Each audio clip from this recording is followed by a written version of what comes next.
JTBC 부부의 세계가 매회 폭발적인 스토리 전개를 그리며 시청률까지 폭발시켰다. 18일 방송된 JTBC 금토 드라마 부부의 세계 8회는 시청률 조사회사 닐슨코리아 유료 가구 기준 전국 20.1%, 수도권 22.3%를 기록, 자체 최고 시청률을 갈아치우며 동시간대 1위를 지켰다. 2049 타기 시청률에서도 9.6%를 기록하며 지상파를 포함한 전 채널 1위에 오르는 위험을 과시했다. 이날 방송에서는 치밀한 계획과 함께 돌아온 이태호의 반격에 정면 돌파하는 지선우의 모습이 그려졌다. 거센 폭풍의 중심에 다시 선 지선우. 이태호의 위협에 절대 물러서지 않는 그의 선택은 더 치열해진 심리전을 예고했다. 이태호의 컴백은 평온하던 지선우의 일상을 다시 집어삼키고 있었다. 갑작스러운 괴한의 습격에 엉망이 된 지선우의 집에 이태호가 찾아왔다. 아들 이준영이 연락을 한 것. 지선우는 언제든 도울 일 있으면 전화하라고 말하면서도 이준영을 당분간 우리 집으로 보내라는 이태호의 속내에 불안함을 내비쳤다. 지선우를 부원장 자리에서 끌어내리려는 이태호의 계획은 차근히 진행되고 있었다.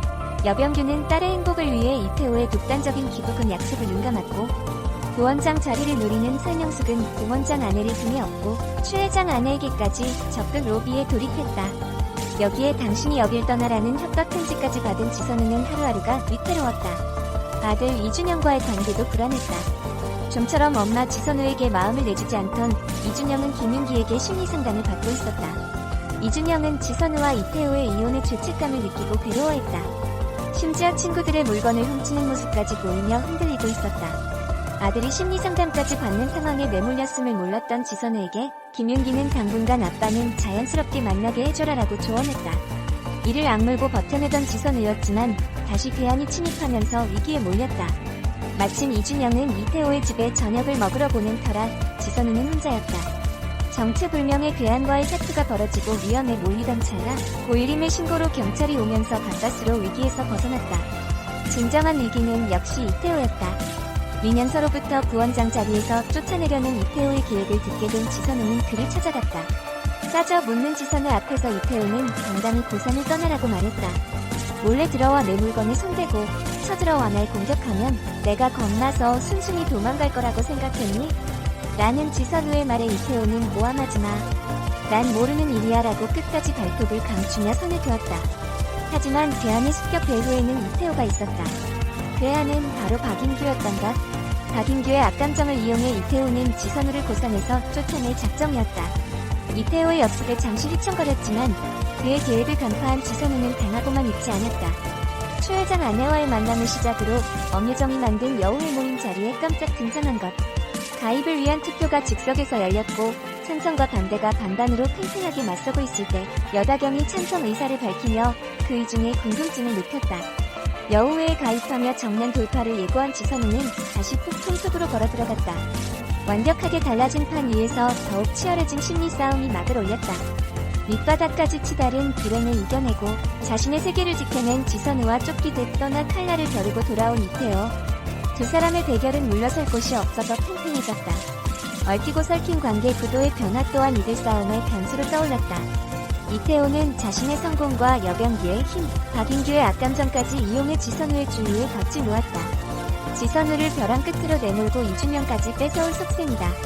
이태호가 돌아온 이상 평화는 없다. 지선우는 이태호의 선전포고를 정면 돌파로 맞받아쳤다.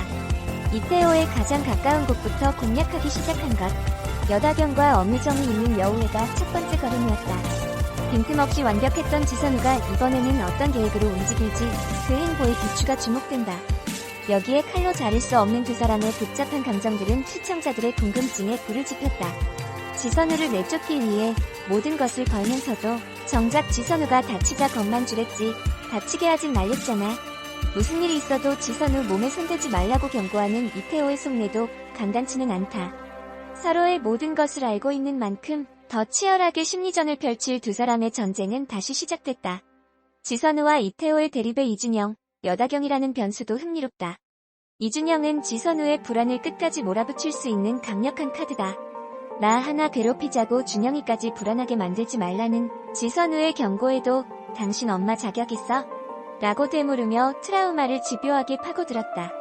지선우와 이태호 사이에서 위태롭게 흔들리는 이준영이 어떤 자극제가 될지도 궁금증을 자극하는 대목. 완벽한 자신들만의 세계를 구축한 듯 보였던 여다경의 불안도 감지됐다. 이준영을 핑계로 자꾸 만나는 지선우와 이태호가 반가울 리 없다. 네 남편 단속부터 잘해 조심해. 너도 나처럼 되지 말란 법 없으니까라는 지선우의 경고는 여다경의 불안을 찔렀다.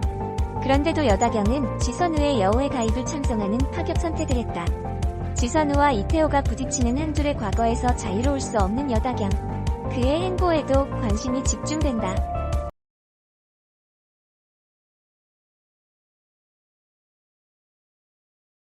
남편, 얼마나 믿어요? 반기는 사람 하나 없는 여우의 발을 들인 선우의 목적이 의심스러운 다경. 여유로운 선우의 모습과 그녀의 한마디 한마디는 불안을 싹 틔우고 이혼 후에도 끝나지 않은 듯한 두 사람의 모습이 신경 쓰이는 다경과 윤기. 선우의 부원장 자리를 둘러싸고 저마다 은밀한 계획을 준비하는 사람들. 하지만 상황은 전혀 예상치 못한 방향으로 흘러가는데 한편 태호의 예상과는 달리 인규의 어두운 그림자는 더 큰 위협으로 다가오기 시작한다. 부부의 세계 9회에서는 여다경은 지선우에게 여우회에 들어오게 된 이유를 물었고 지선우는 이태호한테 보내는 경고라고 답했습니다. 지선우와 김윤기가 함께 있는 모습을 본 이태호는 애 혼자 두고 뭐하는 짓이야. 그 자식이랑 깊은 사이라도 되는 거야? 라고 따져 물었고 김윤기는 그만하십시오. 지선우씨 이제 그쪽 아내 아닙니다라고 얘기했습니다. 한편 여병규 회장은 서울에서 온 신경정신과 닥터도 꽤 평판이 좋다는 것 같은데라고 말하며 부원장 감으로 염두에 두었습니다. 지선우는 여다경에게 겁나? 네가 나한테 무슨 짓 했는지 얘기할까봐라고 말했습니다. 이태호는 너 그 자리에서 치우고 싶은 거 과연 내 머리에서만 나왔을까라고 항변하며 조심해. 너랑 내 문제에 다경이 끌어들이지 말라고라고 경고했습니다. 이태호가 본격적으로 지선우에게 복수하려는 계획을 볼 수 있었는데요. 가장 큰 목적은 역시 아들 이준영을 뺏고 고산시에서 내쫓으려는 목적으로 자신과 함께 지선우에게 당한 박인규와 연합을 맺어 집을 습격하기도 한 것이 드러났습니다. 물론 돈으로 계약을 맺어서 말이죠. 그 와중에 저는 지선우의 옷장에서 속옷을 한번 쓱 흘러보는 게 소름이었어요. 아직 모주자서일까요? 자기 편이 없어 고립되어 보인 지선우에게도 조력자가 나타났으니 바로 전에 추 회장이 외도한다고 알려졌던 추 회장 안의 멤버의 과반수가 동의해야 한다는 고산 여우에 가입할 수 있게 되었는데요. 특히 마지막에 고이름이 손을 들지 않고 여다경과 동의에 손을 든 부분이 의아했는데요. 게다가 그 후에 예고에서는 역으로 또 궁금해져서 지선우에게 왜 가입했냐고 질문하기도 했었죠. 자기가 동의해놓고 전에 8회 예고에서 라이플 들고 갑자기 나타나서 많은 분들이 이다경이 사람을 시켜 습격하게 만들고 이 때문에 열받아 라이플 총을 들고 오는 걸로 착각하게 만들었는데 저도 낚였으니 맞았죠. 이제 16부작의 후반기도 지나 부부의 세계 9회가 방영이 될 텐데요. 지선우가 갑자기 서희숙과 대화 이후 여우회에 가입한 목적이 무엇인지 드러날 듯합니다. 서희숙은 특히 여다경의 집안은 만만하게 볼 상대가 아니다라며 조심하라고 했고 예고편에서도 이태호가 너를 그 자리에서 치우고 싶은 게 과연 내 머리에서만 나왔을까라고 하기도 했죠. 이를 들었을 때 여병규도 과거에 당한 수모를 잊지 않고 복수하려고 하는 것임을 볼 수 있었습니다. 그걸 알고 이태호에게 완전하게 복수를 하는 건 여병규 집안을 무너뜨리는 것이라고 생각한 지선우가 핵심인 여우회부터 파고들어서 분열을 일으키게 하는 게 아닌가 싶네요. 여다경도 동의했던 것이 따로 만났을 때 너도 조심하라고 나처럼 되지 말란 법 없으니까 라는 말을 이제 엄마가 되고 난 뒤에서야 자신도 그렇게 될지도 모른다는 사실이 들어서 걱정돼서 동질감을 느껴서 그런 게 아닌가 생각이 듭니다. 한편 손재혁은 아직도 벌을 못 고치고 도라는 이름을 가진 레스토랑 여직원과 따로 만나 침실까지 간 것을 볼 수 있었는데 그 여직원이 보통 또 꽃뱀이 아니라 누군가가 심어둔 것일 수도 있다고 생각이 들게 하는데요. 만약 그렇다면 지선우일까요? 아니면 아내 고일임일까요? 그런 고일임을 또 지선우가 도와줘서 편을 먹게 될 것 같기도 한데 지선우는 그럴 시간이 없을 것 같은데 설마 이태호? 지금 이태호는 복수심으로 가득 차있고 아직까지 좋아하고 있는 지선우와 잠을 잔 손재혁도 망가뜨리려고 할지도 모르겠네요. 원작 부분에서도 남자 주인공이 지선우 역과 같이 잠을 잔 자기의 친구들을 불륜하게 만드는 부분이 있었거든요. 이제부터 지선우가 자신의 편을 하나둘씩 만들어 이태호와 이태호 장인의 집안과 맞서 싸우는 것이 또 재밌을 것 같습니다. 이태호는 또 지선우와 가까이 지내는 김윤기를 질투하고 김윤기를 좋아하는 지선우를 설명숙은 또 시기하죠. 사실 설명숙이 다 오해해서 생긴 건데 지선우가 김윤기에 대해 아무런 감정이 없는 것을 알면 설명숙도 다시 한편이 될 수도 있을 것 같은데 복수는 복수로 갚는 지선우 여병규를 어떻게 무너뜨릴지도 재밌을 부부의 세계네요.